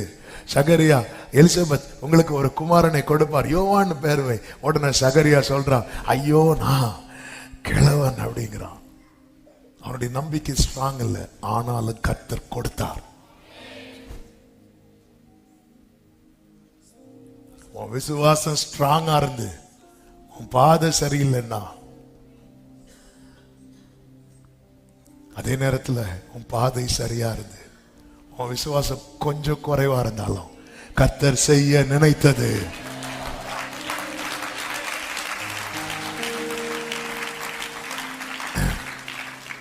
நான் நம்புறேன். ஃபுல்லா வீட்டுல வார்த்தை எழுதி வச்சு வாசிச்சுட்டு இருக்கிறேன், எல்லாம் செய்யறேன். ஆனா என் ட்ராக் அது வேண்டாம், அதுல மட்டும் கை வச்சிடாதீங்க. நம்பினா போதும். ஓப்பனி பிணைகாசுக்கு இல்லாத நம்பிக்கை நம்மள்ட்ட இருக்கு. ஒரு நாளாவது ஜெபம் பண்ணிருப்பாங்களா அவங்க? ஆனா என்ன நம்பிக்கையில யுத்தத்துல ஃப்ரெண்ட்ல நிக்கிறாங்க. அவங்க போக வேண்டிய ஏலி வீட்டுல இருந்தது போல அவங்களும் இருந்திருக்க வேண்டியதானே. பல காரணங்களை சொல்லி என் மனைவி கன்சீவா இருக்கிறான். இல்ல, அவ்வளவு கான்பிடன்ட், அவ்வளவு நம்பிக்கை. ஆனா அந்த நம்பிக்கைக்கு அவங்களுக்கு ஒரு குறைவு இல்லை, ஆனா பாதை சரியில்லை. ஏன்னா அவங்களே எஜமான். தீர்க்கதரிசி மூலம் சொல்லப்பட்ட வார்த்தையை தட்டினார்கள். ஏலி மூலம், ஏலி கூப்பிட்டு சொல்றேன், இங்க பாருங்க இப்படி பண்ணாதீங்க, தட்டுனாங்க. நமக்கு நாமே எஜமானா இருந்து நான் கர்த்தரை நம்புறேன், கர்த்தருக்கு காத்திருக்கிறேன், கர்த்தர் சொல்ற அந்த ஒன்ன நான் வெறுக்கிறேன்னு சொல்லல, அந்த நம்பிக்கையே நான் வெறுக்கிறேன் அப்படின்ட்டா. கர்த்தர் வெறுத்துட்டாருன்னு வைக்கல, அது செல்லுபடி ஆகாம போயிடும். துன்மார்க்கருடைய ஜெபம் கர்த்தருக்கு அருவருப்பானது. அப்போ என் ஜெபம், துன்மார்க்கத்திலிருந்து ஜெபத்தை ஏறெடுத்த அந்த என் ஜெபத்தை கர்த்தர் அருவருத்துட்டாருன்னா முடிச்சு, அதுக்கு பதில் வராது. எப்படி பதில் வரும்? அருவருப்பு எல்லாம் அப்புறப்படுத்துவோம் அல்லவா? பரலோகத்தில் அருவருப்புக்கு எங்கே ஸ்தானம் இருக்கிறது? அது பரிசுத்த ஸ்தலம் அல்லவா? கர்த்தர் வெறுக்கிற என் நம்பிக்கை கர்த்தர் வெறுக்கிறார்னா என் நம்பிக்கை பரலோகத்தில் எட்டாது. என் ஜெபத்தை கர்த்தர் அருவருக்கிறார்னா என் ஜெபம் பரலோகத்தில் எட்டாது. எனவேதான் கர்த்தர் சொல்கிறார், நீ எனக்கு முன்பாக நடந்து கொண்டு வந்துரு. யோசுவா பிரதான ஆசாரியர் யோசுவா போல வந்து நின்று அவர் மாத்துவா. உருவாக்க ஒப்பு கொடுங்கள். ஆமென். காத்திருத்தல் யாருமே தேவனை ஆராதிக்கிற பிள்ளைங்க இப்படி சொல்லக்கூடாது. ஆரோக்கியத்துக்கு காத்திருந்தோம், ஆபத்து சமாதானத்துக்கு காத்திருந்தோம், இல்ல இப்படி சொல்லிடக்கூடாது என்பதற்காக தான் கடந்த நாட்களில் பரிசுத்த ஆவியானவர் இந்த வார்த்தையை தந்து பேச வைத்துக் கொண்டிருக்கிறார். நீங்க சரியான பாதையை தான் தெரிந்தெடுத்து பயணிக்கிறீங்கன்னா சில தடுமாட்டங்கள் வரும். சகரி எத்தனை வருஷம் அவனுடைய அவிசுவாசத்தின் நிமித்தம் கர்த்தர் அவன் வாயதான் அடைத்தாரே தவிர எலிசபெத்தின் கற்பத்தை அடைக்கல. என் ஆண்டவர் சிட்சை என்பது அது தண்டனை அல்ல, அது எனக்கு நன்மை. ஆண்டவர் என்ன பண்ணிருக்கலாம், கற்பத்தில் அடைச்சிருக்கணும். நீ இப்படி சொன்ன அவ கற்பத்தை நான் அடைக்கிறேன் இல்ல, வாய் அடைச்சார், கற்பத்தை ஓபன் பண்ணார். ஆனா இவங்களை பாருங்க, ஓ நான் அவ்வளோ நம்பிக்கை வச்சு அந்த நம்பிக்கை அது கர்த்தர் இல்லப்பா எனக்கு வெறுப்பா இருக்குன்னு சொல்லுவார்னா, காயினுடைய காணிக்கை மட்டும் இல்லைங்க, நம்பிக்கை இருக்கு, ஜபம் இருக்கு, எல்லாமே இருக்கு. அதனால அவைகளால் உனக்கு காரியம் நம்பி. இப்படி பாதை மாற்றவங்களுக்கு கர்த்தர் எப்படி சொல்லுவார் தெரியுமா, என்ன நம்பி ஏமாந்துறாது. புதுசா இருக்குல்ல, தான் கேட்டார். ஓப்பனி பிணைகாசுக்குள்ள இல்லாத நம்பிக்கையா ஒன்றை இருக்குன்னு கேட்டார். கையெடுத்துட்டேன், அதை டைப் பண்ணவே கையாடுது. அந்த மெசேஜை டைப் பண்ணிட்டு இருக்கும். அவங்களுக்கு இல்லாத நம்பிக்கையா உனக்கு இருக்கு. அந்த நம்பிக்கையில பாதி இருக்குமா சபையே? எப்படி முன் ஃப்ரண்ட் லைன்ல நிக்கிறாங்க பாருங்க. ஏன்னா அவங்க என்ன உடன்படிக்கப்பட்டு இருக்குல்ல, எப்படி தோற்போம், எப்படி தோக்க விடுவார், இப்படிதான் நம்பணும். ஆனா அந்த நம்பிக்கையை கர்த்தர் நேசிக்கிறாரா வெறுக்கிறாரா? சகரியா பாருங்க, அவன் டவுட் பண்றான், என்ன ஆண்டவரே. இந்த பிராகாரத்துல நிக்கிறவங்களுக்கு எல்லாம் சந்தேகம் வராது, இந்த உள்ள நிக்கிற மக்களுக்கு தான் சந்தேகம் வரும். ஆனா அப்படி டவுட் பண்ணதுக்கு அப்புறமும் கொடுத்தார் பாருங்க. Oh thank you holy spirit, thank you holy spirit. 4 சொன்னேன் இல்ல, ஒண்ணுதான் சொன்னேனா? ஆமா, உண்மை இருக்கணும். அடுத்து நான் சொல்லி விடுகிறேன், இன்னைக்குள்ள மெசேஜ் கிடைச்சிட்டு நம்புறேன். 2வது நமக்கு என்ன தேவை தெரியுமா? பொறுமை. எபிரேயர் 10:36 வாசியுங்கள். நீங்கள் தேவனுடைய சித்தத்தின்படி செய்து வாக்குத்தத்தம் பண்ணப்பட்டதை பெறும்படிக்கு பொறுமை உங்களுக்கு வேண்டியதா இருக்கு. அந்த வார்த்தை கவனிச்சீங்களா? வாக்குத்தத்தம் பண்ணப்பட்டதை பெறும்படிக்கு பொறுமை தேவை. அதை பெறும் வரைக்கும் நம்ம என்ன செஞ்சிட்டு இருக்கணுமா?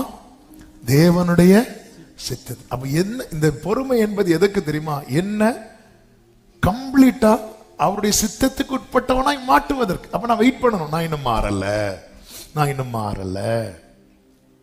நான் மாறிட்டேன்னா கர்த்தர் தருவார். அப்ப நான் மாறணும். எப்படி மாறணும்? தேவனுடைய சித்தத்தின்படி செய்வதற்கு. பவுல பாருங்க, நீ போ தமஸ்குவுக்கு போ, அங்க நான் உனக்கு தெரிவிப்பேன். ஒவ்வொன்றாய் தெரிவிக்கிறார். ஒவ்வொரு காரியத்தை வெளிப்படுத்துகிறார். எடுத்ததுமே சொல்லி எடுத்ததுமே இல்லை. இந்த பொறுமை. நாம் காணாததை நம்புவோமானால் அதை அடைய பொறுமை நமக்கு தேவையா இருக்கிறது என்று ரோமர் 8:25 சொல்லப்பட்டிருக்கிறது. பொறுமை தேவை. 3வது நம்பிக்கை தேவை. அந்த நம்பிக்கை தான் என்ன தெரியுமா? வாக்குத்தத்தம் பண்ணினவர் உண்மை உள்ளவராயிருக்கிறார். எபிரேயர் 10:23. அல்லாமலும் நம்முடைய நம்பிக்கையை அறிக்கையிடுகிறதில் அசைவில்லாமல் உறுதியாய் இருக்க கடவோம். வாக்குத்தத்தம் பண்ணினவர் உண்மையுள்ளவராயிருக்கிறார். யோபு 14வது அதிகாரத்திலே ஒரு மரத்தை குறித்து நம்பிக்கை உண்டென்று சொல்லப்பட்டிருக்கிறது. பாருங்கள், 7 முதல் வாசியுங்கள். 14:7 முதல். ஒரு மரத்தை குறித்தாவது நம்பிக்கை உண்டு. வாசிங்க 14:7. அது வெட்டி போடப்பட்டாலும் திரும்ப தழைக்கும், அதன் இளங்கிளைகள் துளிர்க்கும், அது வெட்டி போடப்பட்டாலும் திரும்ப தழைக்கும். இளங்கிளைகள் துளிர்க்கும், அதன் வேர் தரையிலே பழையதாகி அதன் அடிக்கட்டை மண்ணிலே செத்தாலும் தண்ணீரின் வாசனையினால், ஹalleluya, தண்ணீரின் வாசனையினால் அது துளிர்த்து இளம் மரம் போல இலைவிடும். மரம் பட்டு போனாலும் அதுக்கு ஒரு நம்பிக்கை இருக்குது. தண்ணீர் வரணும்னு கூட இல்ல, தண்ணீர் வாசனை அந்த ஈரம் அடிச்சாலே போதும். ஹalleluya. ஒரு தேவ பிள்ளைக்கு இன்னும் அந்த நம்பிக்கை வர மாட்டேங்குது. என் அப்பா ஒரு வாட்டி என்ன பார்த்தா போதும். யோபின் முகத்தை கர்த்தர் பார்த்தார், இழந்த எல்லாமே ரெண்டத்தனையாய். இந்த நம்பிக்கையை விட்டுறக்கூடாது. எல்லாம் ரைட்டுப்பா, அவர் மட்டும் மனசு வச்சா போதும். அந்த சிலுவையில் தொங்கினவனுடைய நம்பிக்கையை பார்த்தீங்களா? ஆண்டவர் நீர் ராஜ்யத்தில் வரும்போது அந்த புத்தகத்தையும் பெண்ணையும் எடுத்துக்கொண்டு வரவும், வந்து என்னுடைய பெயரை அந்த வரிசையில் எழுதவும், இப்படியா சொன்னா? நீ நினைச்சாலே போதும். நீங்க நினைச்சா எனக்கு ஹெவன். என்ன ஃபெய்த்! அதை அறிக்கையிடணும், அடைய நாடணும். அறிக்கையிட்டு அடையிறதுக்கு போகணும். ஒன்றை நான் கேட்டேன், அதையே. அந்த சுனேமியால பாத்தீங்களா? 2 ராஜாக்கள் 4 எடுக்க வேண்டாம். மகன் மரித்து விடுவான். மரித்து விட்டதும் எலிசாவுக்கு கட்டின ரூம்ல மகனை படுக்க வச்சுட்டு ஓடி போறான். ஓடி போகும்போது வழியில கேயாசி வரான். சுகமா? சுகம்தான். நேரா போயாச்சு, காலில் விழுந்தாச்சு. உடனே எலிசா சொல்றார், இந்த கோலை கொண்டு பிள்ளை மேல போடு. அம்மா விடாது. ஒரே உறுதி, நீங்க வரணும். நீங்க வந்துட்டீங்கன்னா பிள்ளை பிழைச்சிருவோம். என்ன ஸ்ட்ராங்! அந்த நம்பிக்கை எலிசா கனப்படுத்தினார். எழும்பி போறார். அந்த நம்பிக்கை வீண் போகல. நம்புங்கள், உறுதியாய் நம்புங்கள். நம்பிக்கையை விட்டுறாதீங்க. அறிக்கையிட்டுட்டே இருங்க. கர்த்தருடைய ரட்சிப்புக்கு நம்பிக்கையோடு காத்திருத்தல் நல்லது. இல்லைன்னா எதிர்பார்ப்பே இல்லாம இருப்போம். எதிர்பார்ப்பு இல்லாம இருக்கும்போது யோசேப்பு வந்து கதவை தட்டுறாங்க, நீ வா, நான் இங்கேயே இருக்கிறேன், நான் வரல. அடுத்தது யார் என் வஸ்திரத்தை பிடிச்சு இழுக்க போறாங்களோ தெரியல. திருப்பி அதுக்கு நான் பேசாம இல்ல. அவன் புறப்பட்டு வருகிறான். ரெடி. நான் நினைக்கிறேன் அவர் ஏற்கனவே ரிஹர்சல் பார்த்திருப்பாரு ஜெயில. நீ உத்தரவு சொல்லுகிறவனாச்சே, ஐயோ கையும் ஓடல. அப்படி இல்லை, நான் அல்ல, தேவனை தெளிவா அடிக்கிறார். ஆமா, இந்த காத்திருக்கும் காலத்துல நிறைய பிராக்டிஸ் பண்ணிருங்க. அவன் எப்படி சாட்சி சொல்லணும், 4 பேர் வந்து கேட்பாங்க, அப்ப என்ன சொல்லணும், அப்ப பெப்பேல முடிச்சுட்டு அந்நிய பாஷை பேசிட்டு இருக்க. கேட்டா கேட்கிறவங்களுக்கு உன் நம்பிக்கைய பொறுமையா சொல்லு. சாந்தமா நீ உன் நம்பிக்கை என்னன்னு சொல்லுன்னு 1 பேதுரு 3 இருக்கு. கேட்கிறவங்களுக்கு உன் நம்பிக்கையை சொல்லு. நீ அப்படி நம்பிட்டு இருக்கிற, அது நான் நம்புறேன், நீ அதை விசுவாசிக்கலன்னா உனக்கு ஐயோ என்னெல்லாமோ பேசி விட்டுருவோம். அதோட அவங்க அதை கொஞ்சம் வரணும்னு நினைக்கிறது கூட நம்பிக்கை. அறிக்கையிடணும். நீங்க வந்தே ஆகணும்.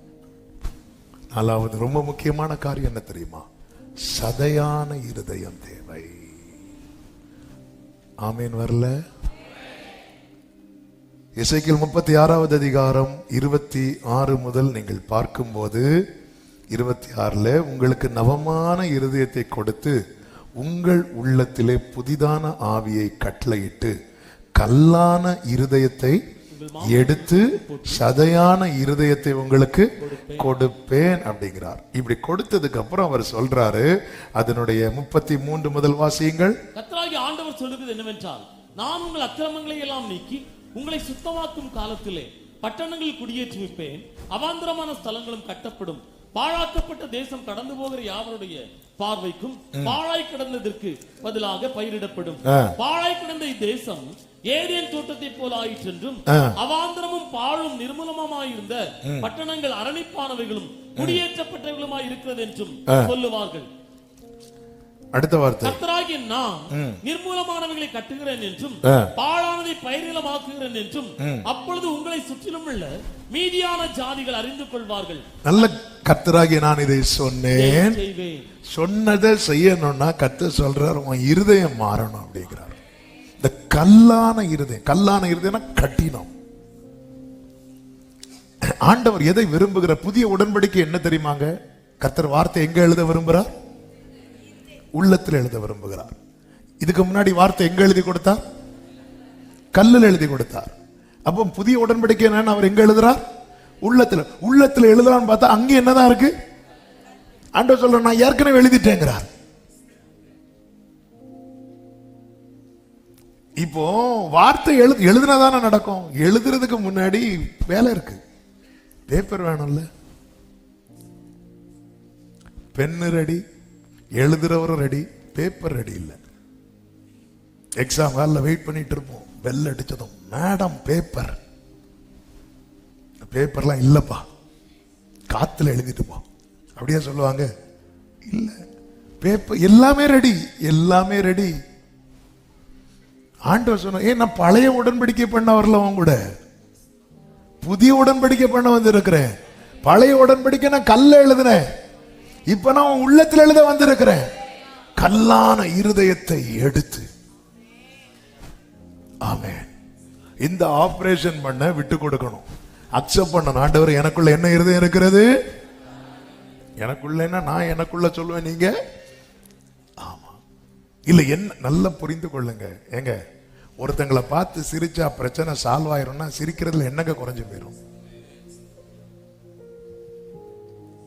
என்ன வந்தாலும் இவங்களை பார்த்து இந்த இருதய கடினத்து நிமித்தம் கர்த்தர் 40 years வெயிட் பண்ணி பார்த்து 40 வருஷமும் இல்லை இப்படிதான் சொன்னதும் அவங்களுக்கு அந்த ப்ராமிஸை ஸ்டாப் பண்றார். என்னுடைய இளைப்பாறுதல்ல பிரவேசிப்பது இல்லை என்று கோபத்தில் ஆணையிட்டு என்கிறார். இளைப்பாறுதல் தான் அவர் கொடுக்கிற ப்ராமிஸை பிளாக் பண்ணிட்டார். ஒருத்தங்கள்ட்ட பேசி பிரச்சனை சால்வ் ஆயிரும் அப்படின்னா பேசிருங்க, அவங்க பேசுறேன் நான் பேச. ஆபிரகாமோடு கர்த்தர் 13 வருஷம் பேசாம இருந்தார். அதற்கு காரணம் கர்த்தரா ஆபிரகாமா? ஆபிரகாம். அதுக்கப்புறம் யார் ஃபர்ஸ்ட் வந்து பேசுறா? கர்த்தர். ஆபிரகாம் ஆகார் ட்ராக் பார்த்து மாறி போயிடுவார், ஆண்டவர் அமைதியாயிருவார் 86 வயசுல. அடுத்து 99 வயசு வரை கர்த்தர் பேசவே இல்லை. 99வது வயசுல கர்த்தரே தான் பேசுறார். கர்த்தர் ஆபிரகாமுக்கு தரிசனமாகி. அதான் முந்திக்கொள்ள பழகணும். நான் இப்படி இருக்கிறதுனால அவங்கள நான் வேதனைப்படுத்துறேன்னு நினைச்சிட்டு இருக்கிறேன். என் வாழ்க்கையில வர வேண்டிய நன்மையை நான் தடுத்துட்டு இருக்கிறேன். நம்முடைய இருதய கடினம் வர வேண்டிய நன்மைகளை வரவிடாதபடிக்கு பிளாக் பண்ணி வைத்திருக்கிறது. நம்ம ஹார்ட்ல ஏதாவது பிளாக்னாலே ஓடி போய் விழுந்துடுறோம். என்ன வேணாலும் பண்ணிருங்க, இல்ல ஆபரேஷன் தான் பண்ணணும்னாலும் பண்ணிருங்க, ஏன்னா ரொம்ப முக்கியம். அதே போல நம்ம ஹார்ட்னால எவ்வளவு பிளாக் ஆயிருக்கு தெரியுமா? எவ்வளவு பிளாக் ஆயிருக்கு. ஒருத்தங்களை பார்த்து ஒப்புரவு ஆயிட்டோன்னு வைங்களேன், அந்த பிரச்சனை அதோட சால்வ் ஆயிரும்னா ஒப்புரவு ஆயிருங்க. ஏன் நீட்டி நீட்டி நீட்டி நீட்டி நீங்களும் நன்மையை பார்க்கல, தலைமுறையே நன்மையை பார்க்க விட மாட்டேனா? ஆமென். ஹல்லேலூயா. கொஞ்சம் கஷ்டமா தான் இருக்கும். ஆமென். நல்லா புரிந்து கொள்ளுங்கள். கல்லான இருதயம் எடுத்து சதையான இருதயம் வைக்கப்படலைன்னா எனக்கு உள்ள என்ன எழுதப்படாது தெரியுமா? வார்த்தை எழுதப்படாது. என் இருதயத்தில் அவரால் வார்த்தை எழுதப்படவில்லை என்றால் என் வாழ்க்கையில் எப்படி அந்த வார்த்தை நிறைவேறும்? புத்தகத்தில் எழுதப்பட்டது என் இருதயத்தில் எழுதப்படும் போது என் தலைமையில் அது உதிக்கும். உதிக்கிற உன் ஒளியினிடத்திலே ராஜாக்கள் வர வேண்டுமானால் புத்தகத்தில் எழுதப்பட்டது உன் இருதயத்தில் எழுதப்பட வேண்டும். அவ சதையான இருதயம்னா சிம்பிளா சொல்லணும்னா யாவரோடும் சமாதானம். அது இல்லைனாலும் ஏதோ ஒரு பகுதி நமக்கு என்ன இருக்கு சொல்லுங்க? ஏன் அப்படி கல்லா இருக்கிறீங்க? ஏதோ ஒரு பகுதி நமக்கு எப்படி இருக்கு? கல்லா. ஆண்டவர் நமக்காக தம்மை மாட்டுவார் நினைக்கிறீங்களா? அவர் சாயலாக நம்மை முன்குறித்து இருக்கிறார். இந்த சாமுவேலை பாருங்க. சாமுவேல் நியாயாதிபதியா இஸ்ரவேல் நியாயம் விசாரிச்சுட்டு இருப்பார், தீர்க்கதரிசி. அப்ப அவர் முதிர் வயதாகும் போது இஸ்ரவேலர்கள் எங்களுக்கு ஒரு ராஜா வேணும் கேட்பாங்க. சாமுவேல் அவருடைய பிள்ளைகளை வைப்பார். பிள்ளைங்க சாமுவேல் மாதிரி இல்லை. உடனே ராஜா வேணும் கேட்டதும் சாமுவேலுக்கு ரொம்ப கஷ்டம் ஆயிரும். ஏன்னா ஏலியின் பிள்ளைகள் ஏலியின் பிள்ளைகளை விட சாமுவேல் பிள்ளைங்க பரவாயில்ல. ஆனா ஏலியின் பிள்ளைகள் இருக்கும் போதே இவங்க ராஜா வேணும்னு கேட்கல. அப்ப சாமுவேல் பிள்ளைங்களை வச்சதும் இல்லை எங்களுக்கு ராஜா வேணும் கேட்டதும் ரொம்ப சங்கடம் ஆயிரும். இந்த ஜனங்களுக்காக நான் இவ்வளவு நின்னேனே அப்படி சொல்லிட்டு ஆண்டவர்கிட்ட போகும்போது ஆண்டவர் சொன்னா, நீ கவலைப்படாத, அவங்க சொல்றதெல்லாம் செய், அவங்க ஒன்ன தள்ளல என்ன தள்ளுனாங்க அப்படின்னு சொல்லி அதே போல ராஜாவாக ஏற்படுத்தி வைத்த பிறகு சாமுவேல் தன்னுடைய முதிர் வயதில் எல்லாரையும் கூப்பிடுறார். கூப்பிட்டு ஒரு வார்த்தை கேட்பார் பாருங்க. 1 சாமுவேல் 12வது அதிகாரம் 3வது வசனத்துல சவுலும் இருக்கிறார், அதாவது அபிஷேகம் பண்ணப்பட்ட ராஜாவும் இருக்கிறார். எல்லாரையும் நிறுத்தி வைத்து கேட்கிறார், நான் யாருடைய எருதை எடுத்துக்கொண்டேன், யாருடைய கழுதையை எடுத்துக்கொண்டேன், யாருக்கு அநியாயம் செய்தேன், யாருக்கு இடுக்கண் செய்தேன், யார் கையில் பரிதானம் வாங்கி கொண்டு கஞ்சாடையா இருந்தேன், சொல்லுங்கள், அப்படி உண்டானால் அதை உங்களுக்கு திரும்ப கொடுப்பேன். என்ன ஒரு ஒப்புரம்! சாமுவேலுக்கு தெரியும் அவர் அப்படி செய்யலன்னு. அதை ஜனங்க முன்னாடி எடுத்து வைக்கிறார். உங்களை நான் ஏதாவது கஷ்டப்படுத்தி இருந்தா சொல்லுங்க, உங்களை நான் ஏதாவது காயப்படுத்தி இருந்தா சொல்லுங்க. உறவாடுகிறவனுடைய குவாலிட்டி, ஆவிக்குரிய முதிர்ச்சி இது. சொல்லிட்டு அவர் ஆண்டவரை நோக்கி பார்க்கும்போது இடி முழக்கம் கேட்கும். கர்த்தரா சாமுவேலுக்காக அப்படி வைராக்கியம் கொண்டு ஜனங்கள்லாம் கதற ஆரம்பிப்பாங்க, ஜனங்கள்லாம் அழ ஆரம்பிப்பாங்க. ஐயா, நாங்க தப்பு பண்ணிட்டோம், நாங்க உங்களை இப்படி பண்ணிட்டோம், தப்பு பண்ணிட்டோம், நீங்க எங்களுக்காக வேண்டிக் கொள்ளுங்கள் சொல்லும் போது அடுத்து சாமுவேல் ஒரு வார்த்தை சொல்லுவார் பாருங்க. 23வது வசனம், நானும் உங்களுக்காக விண்ணப்பம் செய்யாதிருப்பேன், ஆனால் நான் பாவம் செய்கிறவனாயிருப்பேன். க்ளோரி, அது எனக்கு தூரமாயிருப்பதாக. இதுதாங்க சரியான இருதயம். என்னை காயப்படுத்துறவனுக்காகவும் நான் ஜெபிக்கணும். அப்படி நான் ஜெபிக்காமல் இருந்தால் நான் என்ன செய்கிறவனாயிருப்பேன்? அது எனக்கு அவன் நமக்கு தூரமா இருக்க பார்க்கிறோம். இல்ல, அது அடுத்த வார்த்தை சொல்றார் பாருங்க, நன்மையும் செவ்வையுமான வழியை நான் உங்களுக்கு போதிப்பேன். ஏன்னா அவர் அதை தான் தெரிந்தெடுத்தார். ஆமே. நம்ம என்ன பண்ணுவோம்? நம்ம காயப்படுத்தின ஒரு ஆள் நம்ம வேதனையில கத்தும் போது ஆண்டவர் பழி வாங்குவார். ஏன்னா பழி வாங்குதல் கர்த்தருக்குரியது. அப்படி பழி வாங்கும் போது நம்ம பார்த்து, பத்தியா கர்த்தர் எனக்கு என் பக்கம் நிக்கிறார், பத்தியா பத்தியா. ஆமே. சாமுவேல் என்ன சொல்றாரு தெரியுமா? அது எனக்கு தூரமா இருப்பதா. நீங்க கஷ்டப்படும் போது நான் ஜெபம் பண்ணாம இருப்பேன்னு நினைக்கிறீங்களா? இதுதாங்க அது சதையான இருதயம். இது மட்டும் நமக்குள்ள வந்துட்டுனா கர்த்தர் பிராமிஸ் பண்ணுகிறார், நான் சொன்னேன், நான் செய்வேன். எத்தனை பேர் எனக்குள்ள அந்த சதையான இருதயம் வேணும்? கண்களை மூடி அந்த வார்த்தையை அவர் நமக்குள்ள எழுத முடியலன்னா நம்முடைய வாழ்க்கை எவ்வளவு மோசமா இருக்கு பாருங்க. ஆண்டவர் சொல்ல, இனி நான் கல்ல எழுத மாட்டேங்கிறார். இனி நான் கல்லுல எழுத மாட்டேன். நான் எழுதணும்னா எனக்கு உள்ளத்துல தான் எழுதணும். ஆண்டவர் உள்ளத்துல எழுதுங்க முடியலப்பா, அங்கேயும் கல்லு தானே இருக்கு, அங்கேயும் கல்லு தானே இருக்கு. ஆண்டவர் உங்க வார்த்தை என்னில் எழுதப்படுவதற்கு என்னுடைய இந்த கடினம் தடையா இருக்குமானா எடுத்து போடுங்கப்பா. அப்படி ஒப்பு கொடுக்கிறவங்க கைகளை உயர்த்தி, அப்பா உகந்த காணிக்க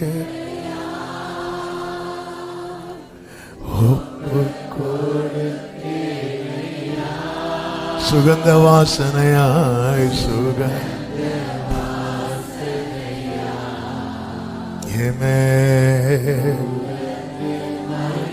சதையான இருந்து உங்க பார்வையிலேயே இருக்கணும். பொறுமையா உங்க சித்தத்தை செய்யணும். நம்பிக்கையில உறுதியா இருக்கணும். சதையான இருதயமுடையவர்களா இருக்கணும். ஆண்டவரே, நீர் எப்படி ஆபிரகாமை சொன்னது போல மாற்றினீரோ அப்படியே எங்கள் வாழ்க்கை மாற்றும்படிக்கு, எங்கள் வாழ்க்கை மாறும்படிக்கு எங்களை புதிதாக்கும் ஆண்டவரே, புதிதாக்கும் ஆண்டவரே. அப்படி ஒவ்வொருவரையும் ஆட்கொண்டு ஆசீர்வதிப்பீராக. கிருபை பெருகட்டும். இந்த வாரம் மகிழ்ச்சியின் வாரமாய், ஆசீர்வாதமான வாரமாய் கர்த்தர் மாற்றி ஒவ்வொருவரையும் பாதுகாத்து ஆசீர்வதிங்க. அநேகர் பலவீனத்தோடு இருக்கிறாங்க, சுகம் உண்டாகட்டும் ஆண்டவரே. கர்த்தர் பலப்படுத்துங்க. கண்மணி போல எல்லாரையும் காத்து கொள்ளுங்கப்பா. கிருபை உண்டாகட்டும். தேவைகள் சந்திக்கப்படட்டும். கர்த்தாவே, வாக்குத்தத்தத்துக்கு நேராய் நடத்தப்பட, அதை சுதந்தரிப்பதற்கு ஏதுவாய் உருவாக்கப்பட கர்த்தர் கிருபை செய்வீராக. எங்கள் நம்பிக்கை நீர் வெறுக்கிறதா இராதபடிக்கு நீர் விரும்புகிறதாய் காணப்பட கர்த்தர் அனுகிரகம் செய்தருளும். சமாதானத்தோடு ஒவ்வொருவரையும் அனுப்பி சாட்சியாய் கொண்டு வாரோம். எல்லா மகிமை கனம் துதி ஸ்தோத்திரங்கள் ஒருவருக்கே செலுத்துகிறோம். இரட்சகர் இயேசு கிறிஸ்துவின் நாமத்தில் பிதாவே, ஆமென். என் ஆத்துமாவே கர்த்தரை ஸ்தோத்திரி, என் முழு உள்ளமே அவருடைய பரிசுத்த நாமத்தை ஸ்தோத்திரி. என் ஆத்துமாவே கர்த்தரை ஸ்தோத்திரி, கர்த்தர் செய்த சகல உபகாரங்களை மறவாதே. ஆமே. நம்முடைய கர்த்தராகிய இயேசு கிறிஸ்துவின் கிருபையும் பிதாவாகிய தேவனுடைய அன்பும் பரிசுத்த ஆவியானவருடைய ஐக்கியமும் சிநேகமும் பாதுகாவலும் நம் அனைவரோடும் எல்லா பரிசுத்தவான்களோடு கூட கர்த்தருடைய வருகை மட்டும் தங்கி இருப்பதாக. ஆமென். ஹல்லேலூயா. God bless you. சமாதானத்தோடு போய் வாருங்கள். கர்த்தர் உங்களை ஆசீர்வதிப்பாராக. ஆமென்.